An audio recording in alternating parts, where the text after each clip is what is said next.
একটা মিসাইল শব্দের থেকেও 5 গুণ স্পিডে ছুটছে। এর গতি এতটাই বেশি যে এই মিসাইল কোন দিক থেকে আসছে সেটা দূর থেকে দেখাও প্রায় অসম্ভব। আর এটাই হলো হাইপারসনিক মিসাইলের আতঙ্ক। বর্তমান হাইপারসনিক মিসাইল শুধু যে উচ্চ গতিসম্পন্ন তাই নয়, এই মিসাইল দ্রুত তার গতিপথ পরিবর্তন করতে পারে। আর এই গতিপথ পরিবর্তন করে শত্রুর ডিফেন্স সিস্টেমকে ফাঁকি দিতেও পারে। তাই এই ধরনের মিসাইল যেই সকল দেশের কাছে আছে তারা মিলিটারি স্ট্র্যাটেজিতে সবসময় এক কদম এগিয়ে থাকে।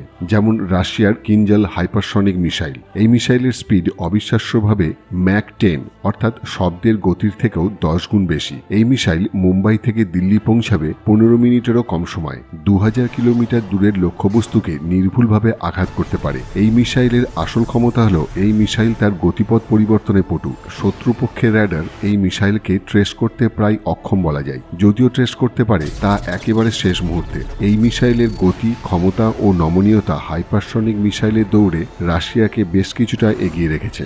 এরপর রাশিয়ার 3M22 জিরকন হাইপারসনিক মিসাইল। এই মিসাইল হলো জলের অতল গভীরের আতঙ্ক।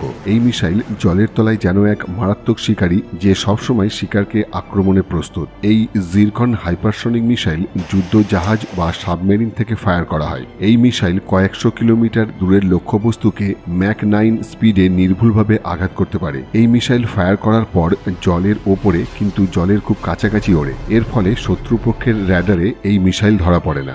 জিরকনের স্পিড, লুকিয়ে আক্রমণ করার ক্ষমতা একে শত্রু সেনার ত্রাসে পরিণত করেছে।